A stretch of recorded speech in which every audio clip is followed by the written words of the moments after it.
أعوذ بالله من الشيطان الرجيم.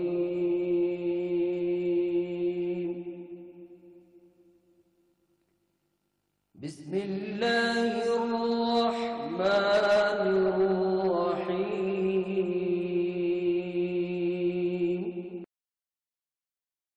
برادران اسلام،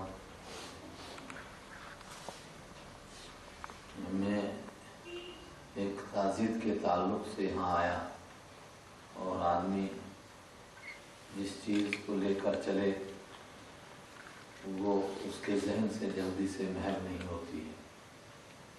ایک موضوع سے دوسرے موضوع کی طرف جانے کے لیے، ایک لائن سے دوسری لائن کی طرف آنے کے لیے کچھ وقت درکار ہوتا ہے۔ وہاں سے دفن کے بعد جیسے باہر نکلے تو ڈاکٹر زبیر صاحب نے فرمایا کہ ڈاکٹر صاحب یاد کر رہے ہیں، اور حدیث میں ہے کہ جن سے تم کو محبت ہو ان کو بتا دیا کرو۔ مجھے اللہ کے احسان سے ڈاکٹر صاحب سے بڑی محبت ہے، اللہ ان سے کام لے رہا ہے۔ اللہ قیامت کے دن انہیں اکٹھا کرے، ہمارا ان کے ساتھ حشر ہو۔ قرآن نے کہا کہ لوگ وہاں آپس میں ملیں گے، دنیا کے تذکرے کریں گے، فرمان بھی ملیں گے۔ نافرمان کیسے ملیں گے؟ محشر الذین ظلموا ازواجهم وما كانوا يعبدون من دون الله فاهدوهم الى صراط الجحیم وقفوهم انهم مسئولون ما لكم لا تناصرون بل هم اليوم مستسلمون فاقبل بعضهم على بعض يتلاومون۔ فرمایا یہ نافرمانوں کا حال ہے۔ محشر کے میدان میں ان سے کہا جائے گا چلو جہنم کی طرف، رشتوں کو حکم ہو کا ان کو راستہ دکھاؤ، اور وہ راستہ دکھاؤ جو سیدھا جہنم کی طرف جاتا ہے، کہیں راستے میں پھسل نہ جائیں۔ جب یہ چل پڑیں گے تو دوسرا حکم آئے گا، سارا قافلہ رواں دواں ہے، بیچ میں حکم آیا وقفوہم انہم مسئولون، ان کو روکو، ان سے کچھ پوچھنا ہے، ان سے کچھ باتیں کرنی ہیں۔ روکا گیا ما لکم لا تناصرون، تمہیں کیا ہوا، ایک دوسرے کی مدد نہیں کرتے؟ دنیا میں قسمیں کھاتے تھے، ہم تمہارے لیے مر جائیں گے، ہم تمہارے لیے ایسا کریں گے، ہم یہ کریں گے۔ آج کیوں نہیں ایک دوسرے کی مدد کرتے؟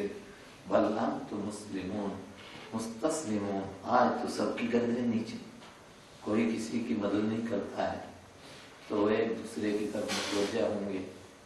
پھر کچھ لوگ جو پست قسم کے ہوتے ہیں، جو پیچھے چلتے ہیں، اور کچھ ہوتے ہیں جو آگے بڑھتے ہیں اور وہ دوسروں کو برائی کی طرف کھینچتے ہیں، تو ان کا جھگڑا لگ جائے گا۔ ان کے جھگڑے کو قرآن کریم نے کئی جگہ بیان فرمایا، اور سورہ صاد میں تو اللہ نے قسم کھا کر کے فرمایا بالکل ایسے ہی جھگڑا لگے گا، میں جھگڑا لگ جائے گا۔ پیچھے والے کہیں گے کم بخت تو تمہارے پیچھے چلتے تھے، کچھ تو مدد کرو۔ آگے والے کہیں گے ہمارے پیچھے کہاں چلتے تھے، تم خود گمراہ تھے۔ یہ کہیں گے کم بخت تو نانا بل انتم تاتوننا عن یمین، تم ہمارے پاس آتے تھے، کبھی نیکی کا راستہ میں بتاتے تھے کہ یہ نیکی کا ہے اور تھا یہ برائی کا، کبھی طاقت سے آتے تھے اور ہمیں مجبور کرتے تھے۔ بس یہی دھکے مکے پہنچ گئے جہنم میں۔ فرعون کے لیے کہا یقدم قومہ یوم القیامہ فاوردہم النار وبئس الورد المورود، آگے آگے چلے گا اپنی قوم کے، اور لوگوں کو اپنی قوم کو کہے گا آ جاؤ میرے پیچھے۔ یقدمہم القوم، اپنی قوم کا مقدم ہوگا، قیادت کرے گا، فاوردہم النار، ان کو جہنم میں لے کے ٹھوک دے گا۔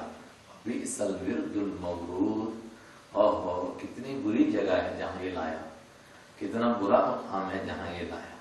آپس میں جھگڑے، اور پھر اللہ تعالیٰ سے کہیں گے جو پیچھے چلنے والے تھے، وہ کہیں گے خدایا انہوں نے گمراہ کیا، ہؤلاء اضلونا، یہ ہیں وہ کم بخت جنہوں نے ہم کو گمراہ کیا۔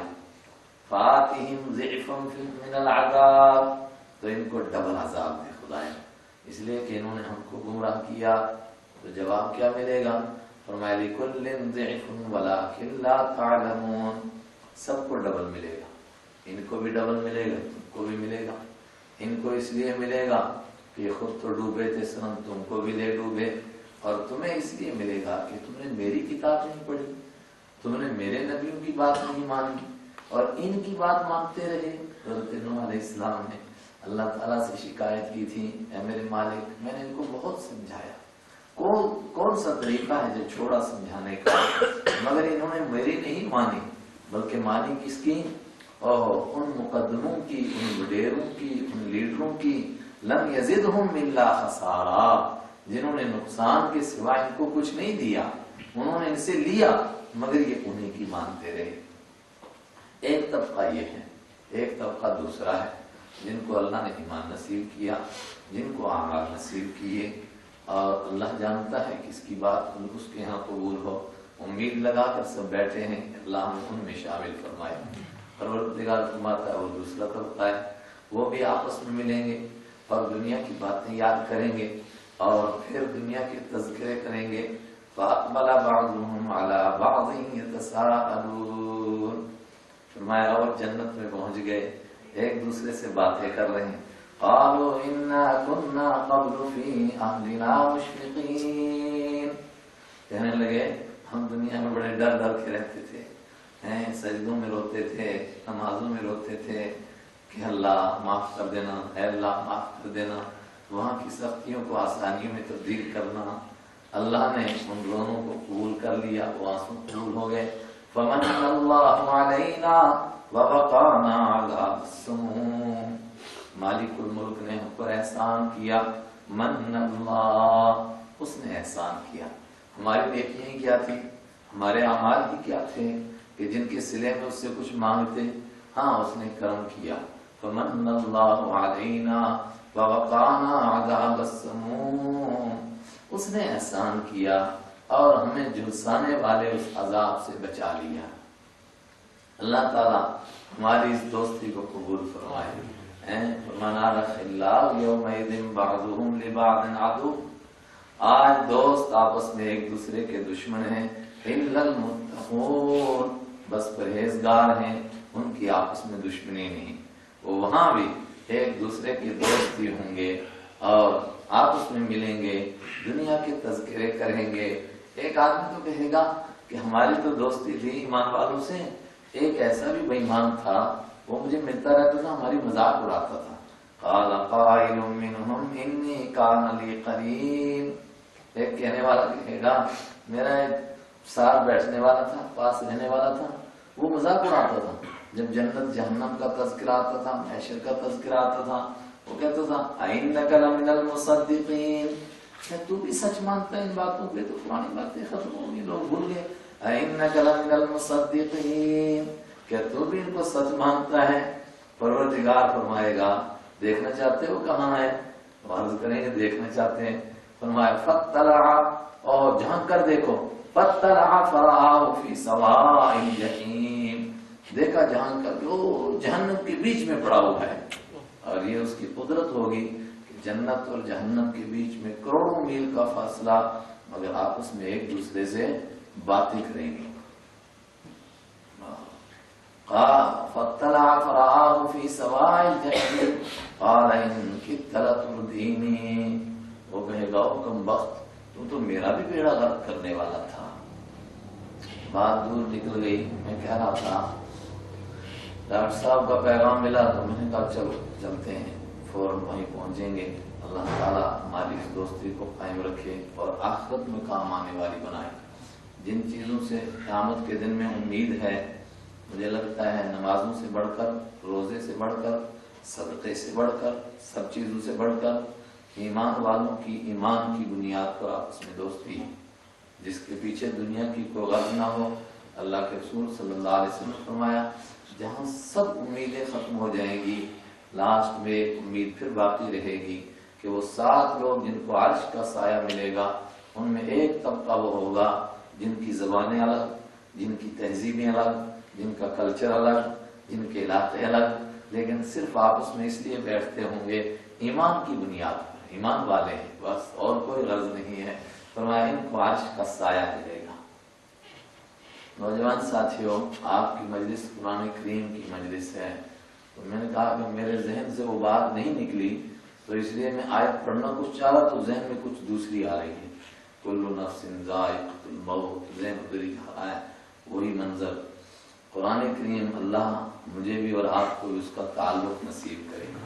اللہ کی کیسی کتنی بڑی نعمت ہے، رحمت عالم صلی اللہ علیہ وسلم، اللہ کی اتنی بڑی نعمت ہے کہ جتنی نعمتیں اللہ نے عطا فرمائی، کسی نعمت کا نام لے کر نہیں کہا کہ میں نے تم پر احسان کیا، مگر رسول پاک صلی اللہ علیہ وسلم کی نعمت کے لیے نام لیا، لقد من اللہ علی المؤمنین، اللہ نے احسان کیا انسانوں کے اوپر، ایمان والوں پر، اذ بعث فیہم رسولا من انفسہم یتلو علیہم آیاتہ ویزکیہم ویعلمہم الکتاب والحکمہ وَإِن كَانُوا مِن قَبْلُ لَفِي ضَلَالٍ مُبِينٍ۔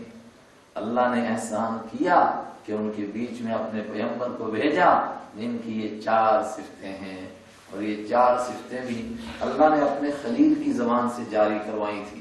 پہلے پارے میں اب معلوم نہیں آپ کا کیا شکل ہے، کس طرح آپ درس قرآن دیتے ہیں، کوئی ترتیب ہے کیا، مجھے تو معلوم نہیں۔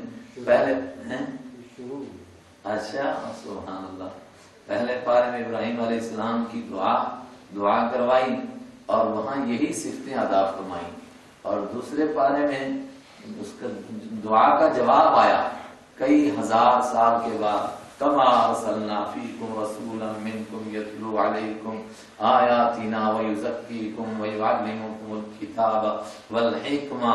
فرمایا ہوگی دعا قبول ابراہیم علیہ السلام کی، بڑے لمبے عرصے کے بعد دعا قبول آ گیا، وہی 4 صفتیں۔ تو اللہ کے حبیب صلی اللہ علیہ وسلم کائنات کے اوپر اللہ کی وہ اتنی عظیم نعمت ہے کہ اللہ نے اس کو بیان کیا کہ یہ میری نعمت ہے، مگر قرآن کریم اللہ کی کتنی بڑی نعمت ہے، اس کے لیے تو اللہ تعالیٰ فرماتے ہیں اے میرے محبوب صلی اللہ علیہ وسلم ما كنت ترجو ان يلقى اليك القرآن ان يلقى اليك الكتاب، آپ کو بھی یہ امید نہیں تھی کہ قرآن جیسی مقدس کتاب آپ کے پاس آ رہی ہے۔ اللہ اکبر، اتنی بڑی نعمت ہے اللہ نے عطا فرمائی ہے، اتنی بڑی نعمت، اتنی عظیم نعمت ہے۔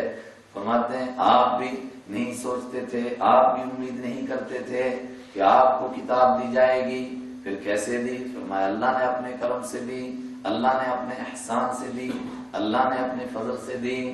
یا ایھا الناس قد جاءتکم موعظۃ من ربکم وشفاء لما فی الصدور۔ آگے قرآن پاک کی صفتیں بیان فرمائیں، ہدی ورحمۃ، لوگوں تمہارے پاس تمہارے مالک کا پیغام آ چکا، نصیحت آ چکی، ہدایت نامہ آ چکا، رحمت آ چکی ہے۔ یہ کیسے انسانوں کو ملی؟ فرمایا بس فَبِذَلِكَ فَلْيَفْرَحُ الْمُؤْمِنُونَ، ایمان والوں کو اس پر خوشی منانی چاہیے۔ کیسے ملی؟ بفضل اللہ، اللہ کے فضل سے، اس کے کرم سے۔ اگر انسان اپنی کوشش سے، انسان اپنی محنت سے حاصل کرتا تو اس کو قرآن نہ ملتا۔ کیا اللہ کی نعمت ہے، زندوں کو مردوں کو زندہ کرنے والی۔ انسان مر جائے اللہ کے تعلق ٹوٹ جانے سے، ان کے دلوں کو زندہ کر کے پھر ان میں زندگی اور تازگی عطا کرنے والی، اس کا نام ہے قرآن کریم، جس نے عرب جیسی کٹر قوم کو، عرب جیسی سخت مزاج قوم کو جھنجھوڑا، ہلایا، تیار کیا، اور پھر وہ کیسی قوم تیار ہوئی آپ ان کے واقعات پڑھتے ہیں۔ ایک زمانہ وہ تھا، کیا کہتے تھے وہ، کہتے وَلِلنَّاسِ فِي مَا كَاسِ الْكِرَامِ نَصِيبٌ، ہمارا کام یہ ہے کہ ہم شراب پیتے ہیں، بس یہی ہمارا کام ہے، اور ہمارا بڑا پن اسی میں ہے کہ ہم پی کر کے چھوڑتے ہیں تو ہمارے بچے ہوئے سے کئی لوگوں کے پیٹ بھرتے ہیں۔ اور اس نے ہی نہیں کہتے تھے پھر شراب پیتے پھر کام کیا کرتے ہیں، کہتے جنگجو قوم، ہمارا کام ہے لڑنا، نقاتل الاعداء فإن لم نجد فإخواننا، ہمارا کام ہے گردنیں کاٹنا، اگر دشمن ملے تو سبحان اللہ، اگر نہ ملے تو ہم بھائیوں کے گلے کاٹتے ہیں۔ پھر قرآن کریم کے سائے میں پل کر جو جمع ہوئے، اس کی تربیت سے جو فائدہ اٹھایا، اور اس کے بعد کیسے صحابہ بنے، نقشہ ہی بدل گیا۔ ایسا لگ رہا تھا کہ جو 23 سالہ پہلی تاریخ تھی، شاید یہ وہ انسان ہی نہیں تھے جن کو 23 سالہ پہلے کی تاریخ تھی، یہ کوئی نئی مخلوق تیار ہوئی، ایک نئی قوم تیار ہوئی۔ قرآن نے وہ قوم تیار کی۔ آج ضرورت ہے اس بات کی، جس طرح ڈاکٹر صاحب فرما رہے تھے، اللہ ہم کو توفیق عطا فرمایا، ہم قرآن کریم کو سمجھنے کی کوشش کریں، مگر ایک بات یاد رکھیں، قرآن کسی کا محتاج نہیں ہے، یہ تڑپ کا محتاج ہے۔ کس کو ملتا ہے؟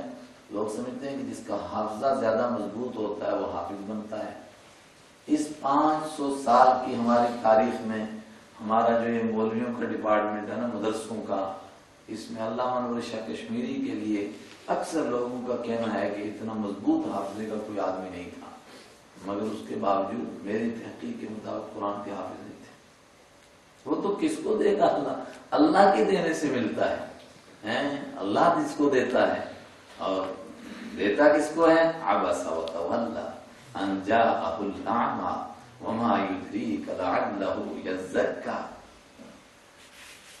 کس کو ملتا ہے؟ اللہ کے حبیب صلی اللہ علیہ وسلم نے مکہ کے وڈیروں کو جمع کیا، بڑے بڑے مالداروں کو، ساہوکاروں کو، آج کل کی زبان میں پڑھے لکھے لوگوں کو۔ آپ ناراض نہ ہوں، عرب کے لوگ پڑھے لکھے تھے، جس کی وہ جہالت کہا قرآن کریم نے، جس کو دور جہالت کہا ہے، جس کو ضلال مبین کہا، وہ دین کی جہالت تھی، ورنہ ان کے ہم جس کو ہم ان پڑھتا کہتے ہیں، وہ ان پڑھتا تھوڑی تھی، پڑھتے تھے، لکھتے تھے، شاعر تھے زبردست قسم کے، خطیب بہترین قسم کے تھے، تاجر زبردست قسم کے تھے، ان کو تجارت کے وہ ٹیکٹ آتے تھے کہ مجھے نہیں لگتا کہ آج کل جو بڑی بڑی ڈگریاں لے کر آتے ہیں وہ ان کا مقابلہ کر سکیں، سب کچھ جانتے تھے، مگر قرآن کریم کہا فی الامیین وآخرین منہم، امیوں میں نبی بھیجا، دین کے اعتبار سے امی ہو گئے تھے۔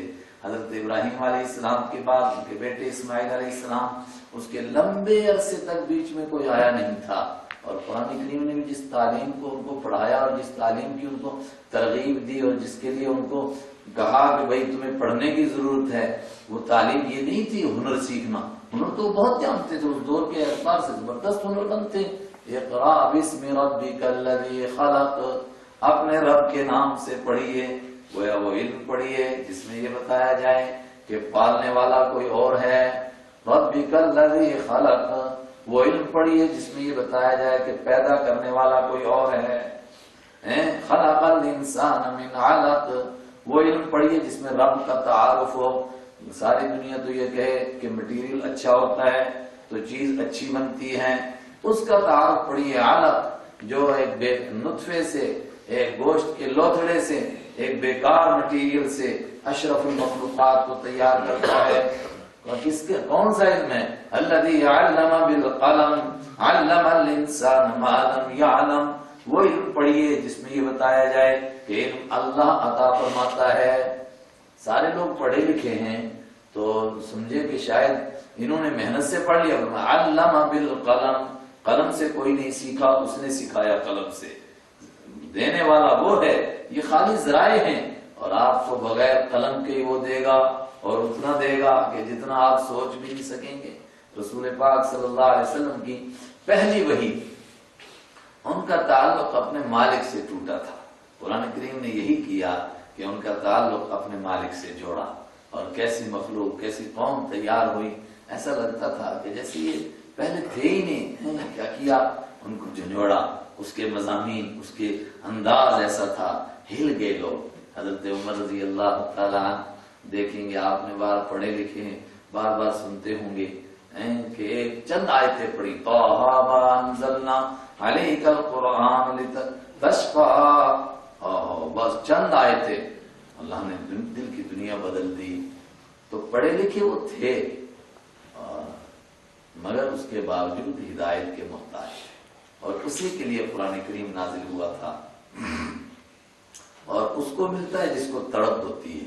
میں عرض کر رہا تھا رسول پاک صلی اللہ علیہ وسلم نے سب لوگوں کو جمع کیا ہوا تھا، درس دے رہے تھے، اور ابھی جیسے آپ کا درس ہو رہا ہے نا، ایسے میں کہہ رہا ہوں تو کوئی بیچ میں آئے، السلام علیکم، علمنی ما علمک اللہ، اے اللہ کے رسول صلی اللہ علیہ وسلم سلام قبول کیجئے، اس علم میں سے سکھائیے جو آپ کو اللہ نے سکھایا ہے۔ کون تھے یہ؟ عبداللہ ابن مکتوم رضی اللہ تعالیٰ عنہ۔ اللہ کے حبیب صلی اللہ علیہ وسلم کو ناگواری ہوئی کہ بڑی مشکل سے ان لوگوں کو جمع کیا ہے، اور یہ اس شرط کے اوپر آئے تھے کہ آپ کی مجلس میں تب بیٹھیں گے جب آپ کی مجلس میں کوئی غریب نہیں ہوگا، کوئی غلام نہیں ہوگا، کوئی کمزور طبقے کا آدمی نہیں ہوگا، تب آپ کی مجلس میں آئیں گے۔ اگر آپ کی مجلس میں ویسے لوگ بیٹھیں گے پھر ہم نہیں آئیں گے آپ کی مجلس میں۔ رسول پاک صلی اللہ علیہ وسلم ان کو سمجھا رہے تھے، اور آپ بھی سمجھتے تھے کہ اگر یہ سمجھ گئے تو پورا مکہ سمجھ گیا، یہ تو مکھن ہے، پورے مکہ کا نچوڑ ہے، اگر یہ سمجھے تو سب سمجھ گئے۔ لیکن اللہ کی منشا کچھ اور ہے۔ عبداللہ ابن ام مکتوم نابینا تشریف لائے، سلام کیا اور عرض کیا کہ اس علم میں سے سکھاؤ جو اللہ نے آپ کو دیا ہے۔ آپ کو ناگواری ہوئی، سلام کا جواب آپ نے دیا آہستہ سے، ناگواری کیوں ہوئی؟ گھر کے آدمی تھے، رشتہ دار تھے، حضرت خدیجہ الکبریٰ رضی اللہ تعالی عنہا کے خالہ زاد بھائی ہیں، اس لیے رسول پاک صلی اللہ علیہ وسلم کے کیا لگے؟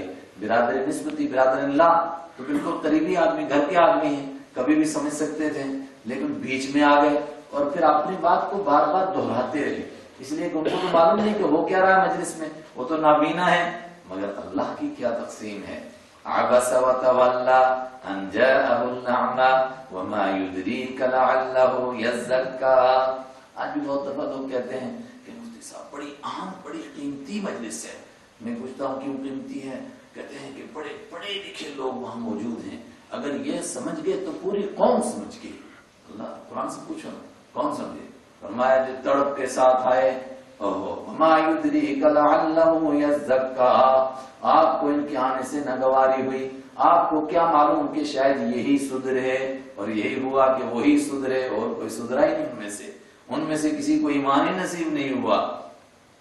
الذي يسعى، جو دوڑتا ہوا آیا، گرتا پڑتا ہوا آیا، اور وہ جو اپنے آپ کو سمجھ رہے تھے کہ ہم بڑے 30 مار خان ہیں، ہم کو کسی چیز کی ضرورت نہیں، تو قرآن نے کیا کہا؟ کلا انها تذکرہ فمن شاء ذکر فی صحف مکرمہ۔ میں جاؤ رہنے دو، خدا کا دین ان کا محتاج نہیں ہے، اگر وہ نہیں قبول کریں گے تو ضرورت کیا ہے ان کی؟ کیا میرا دین ان کا محتاج ہے؟ انہا تذکرہ، یہ تو ایک نصیحت ہے، جو بڑھ کر اٹھا لے مینا اسی کا ہے، جو بڑھ جاتا ہے لینے کے لیے اس کو یہ نصیب ہو جاتا ہے۔ اللہ مجھے بھی اور آپ کو بھی نصیب کرے اس کا انداز۔ آج ضرورت ہے، گزشتہ سال انہی سردیوں کے دنوں کی بات ہے، ہم لوگ بھوپال چلے گئے اجتماع میں، تو واپس آ رہے تھے، بہت عجیب واقعہ پیش آیا۔ آپ نوجوان لوگ، بزرگ لوگ سمجھ سکتے ہیں آج دنیا کتنی پیاسی ہے۔ ہم جس کیبن میں اتفاق سے ہمارا ریزرویشن تھا، تو پورا کیبن ہم لوگوں کا تھا، یہ نہیں جو یہاں سے گئے تھے، تو ہمارے ساتھ میں ایک مولوی ڈپارٹمنٹ کا بندہ، ڈپارٹمنٹ ہے، دوسرے ہمارے ایک ٹھیکیدار ساتھی، ایک انجینئر، ایک ہمارے راج محمد صاحب ایڈمنسٹریٹر جموں، تو یہ سارے ساتھی وہاں اتفاق سے ایک پنڈت جی پہلے سے بیٹھے تھے، اور وہ پنڈت کے بہت اونچے مقام پر تھے اپنے حساب سے، سفید کپڑوں میں، سفید کپڑے سمجھتے ہیں کہ یہ تب پہنے کہ جب سمجھو کہ اب یہ منزلیں پار کر لیں، بڑے اخلاق سے وہ ملے، جب ہم لوگ آئے ایک دم اٹھے، آئیے تشریف آئیے بٹھایا ہمیں۔ اب میں اس کے بعد تلاوت میں لگ گیا نا، اس سے پہلے ہم نے نماز پڑھی، تو جب ہم نے نماز کے لیے تو فوراً سکڑ کر بیٹھ کے کہا ٹھیک ہے نماز پڑھیں آپ۔ جب نماز پڑھ کے فارغ ہوئے تو انہوں نے کہا کہ ہاں ابتدائی وقت میں جب شروع میں آدمی اپنے مالک سے جڑتا ہے تو تب اس کو نماز روزے ان چیزوں کی ضرورت رہتی ہے، لیکن پھر ایک ایسا وقت آتا ہے کہ وہ گم ہو جاتا ہے اس کی محبت میں، پھر اس کو نماز وغیرہ کسی چیز کی ضرورت نہیں رہتی ہے۔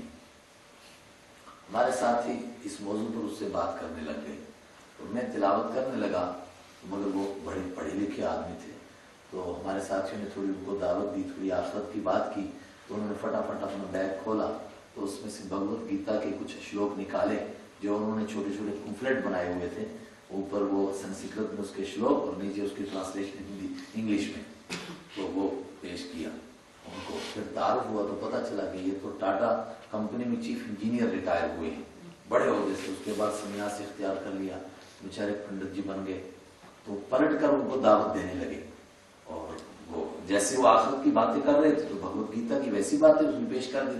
انہوں نے کہا جو آپ کہہ رہے ہیں بالکل یہی بات میں آپ کو کہہ رہا ہوں کہ بالکل ہمارے بڑوں نے یہ دیکھی بھگوت گیتا میں یہی ہے۔ تو پھر میں نے تلاوت بند کی، تو میں نے کہا کہ اس میں کیا کیا لکھا ہے؟ پڑھ کر آپ سنا ہوگا یہ لکھا ہے.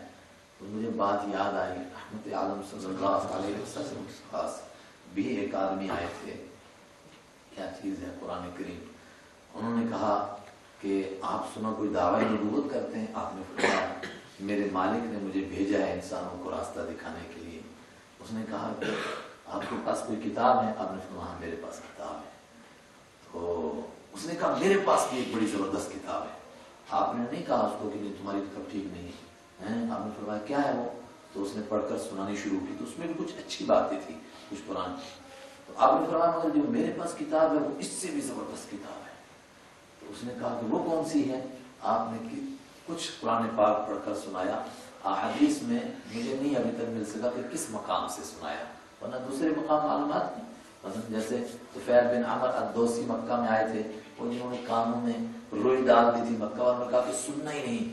تو دوپہر تک تو رہے وہ اسی طرح, لیکن دوپہر کو اس نے کہا ثقلتنی امی, تیری ماں تجھے روئے. تو کیسا بیوقوف آدمی ہے, پڑھا لکھا آدمی, سمجھدار آدمی ہے, تجھے سننا چاہیے. یہ کہتے کیا ہے, سن کر کے فیصلہ کر. تم نے مکہ والوں کے کہنے کے اوپر سننا ہی بند کر دیا, یہ کیسے بیوقوفانہ بات ہے. انہوں نے کہا میں سنوں گا. تو رسول پاک صلی اللہ علیہ وسلم تب تک اپنے دولت قضا کی طرف تشریف لے جا چکے تھے. پیچھے پیچھے گئے, آپ کی کنڈی کھڑکھڑائی. آپ نے فرمایا کون؟ انہوں نے اپنا تعارف کرایا اور پورا واقعہ بتایا. اس طرح مکہ والوں نے مجھے کہا تھا کہ اس کی بات ہی نہیں سننا. تو آپ کیا سناتے ہیں؟ آپ نے صرف قل هو اللہ پڑھ کر سنائی, اللہ نے اسی کے اوپر ایمان نصیب کر دیا. صرف قل هو اللہ پڑھ کر سنائی. کیا قرآن کریم کیا چیز ہے. تو لیکن اس مقام کا مجھے نہیں معلوم ہوا کہ آپ نے کہاں سے پڑھ کر کے سنایا, لیکن جو آپ نے ان کو سنایا نا تو تھوڑی دیر کے بعد وہ پسینہ پسینہ ہو گئے. انہوں نے کہا کتاب تو یہی ہے, باقی تو کتابڑی ہیں, میری تو کتابڑی ہے. وہ اٹھا کے سائڈ رکھ دی. تو میں نے ان کی بات سنی. اس کے بعد میں نے کہا کہ یہ بھی بہت زبردست باتیں ہیں. البتہ ہمارے پاس ہمارے مالک کی آخری کتاب ہے جو ہمارا مالک بھی ہے اور آپ کا مالک بھی ہے. تو اس نے کہا وہ کون سی ہے؟ پڑھا. آدمی سمجھدار ہوشیار نے کہا آپ بھی سنائیں. تو میں نے چند مقامات سے قرآن کریم سنایا. سورہ واقعہ تھوڑی سی سنائی, سورہ نجم تھوڑی سی سنائی, سورہ الحاقہ تھوڑی سی سنائی, اور سورہ طور پر جب میں پہنچا, سورہ طور جبیر بن مطعم نے سنی. رسول پاک صلی اللہ علیہ وسلم پر مکہ میں ایمان نہیں لائے, لیکن جب آپ مدینہ تشریف لے گئے نا تو یہ کافی دو روایتیں ہیں. ایک روایت یہ ہے کہ جب جنگ بدر ہوئی ہے تو کچھ لوگ قیدی ہو گئے تھے, تو یہ قیدیوں کو چھڑانے کے لیے گئے تھے. اور دوسری روایت یہ ہے کہ نہیں, یہ کافی بعد میں گئے ہیں, تقریباً کوئی 6 سال یا 7ویں سال یہ گئے مدینہ. تو جب مدینہ گئے تو وہاں اس وقت میں مغرب کی نماز ہو رہی تھی. رحمت عالم صلی اللہ علیہ وسلم نماز پڑھا رہے تھے. انہوں نے سورہ طور سنی, والطور وکتاب مسطور فی رق منشور والبیت المعمور والسقف المرفوع والبحر المسجور ان عذاب ربک لواقع. اب ہم تو سمجھتے نہیں کیا ہوا. جبیر بن مطعم کہتے ہیں کہ میں نے تلاوت سنی, جب آپ یہاں پہنچے ان عذاب ربک لواقع ما له من دافع, تیرے رب کا عذاب ضرور آئے گا, اس کو کوئی ہٹا نہیں سکتا. یوم تمور السماء مورا وتصیر الجبال سیرا, جب زمین کب کپائے گی, جب پہاڑ ہلیں گے.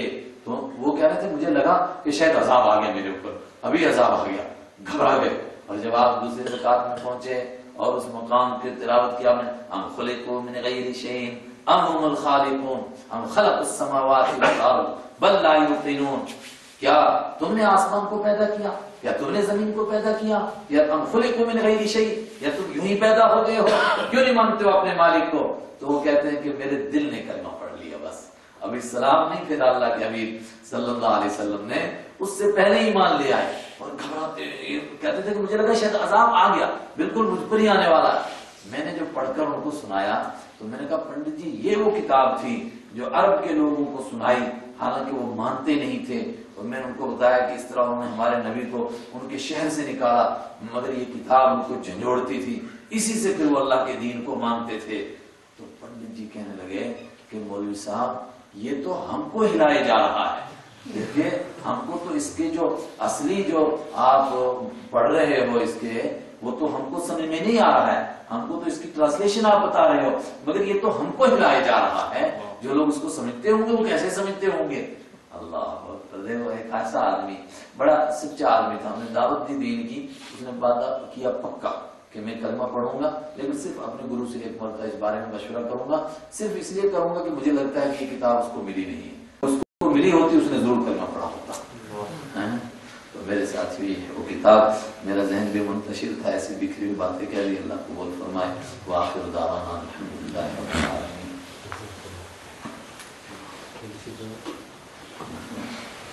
اللهم صل وسلم وبارك على حبيبك. اے اللہ اس مجلس کو قبول فرما, اے اللہ اس مجلس کو شہر کی قسمت بدلنے کا ذریعہ بنا, اے اللہ اس شہر کے اندر روشنی آنے کا ذریعہ بنا, اے اللہ ہدایت کے عام ہونے کا ذریعہ بنا, اندھیروں کے مٹنے کا ذریعہ بنا, روشنی کے پھیلنے کا ذریعہ بنا, ہدایت کے عام ہونے کا ذریعہ بنا. اے میرے مالک دلوں کو اپنے ساتھ جڑنے کا ذریعہ بنا اور اس کو ہم سب کی بخشش کا ذریعہ بنا, جنہوں نے اس کا انتظام کیا ان کی مغفرت کا ذریعہ بنا. اے اللہ اس مجلس کو, آج کی اس مجلس کو قبول فرما. قیامت کے دن اس طرح اٹھا یتعارفون بینہم, ہم آپس میں ایک دوسرے کو پہچانیں اور ہم کہیں کہ ایک دن اللہ کے نام پر بیٹھے تھے, صرف اسی کی محبت میں بیٹھے تھے. اے اللہ اس کو اپنے فضل سے قبول فرما, اپنے کرم سے قبول فرما. صلی اللہ علیہ وسلم.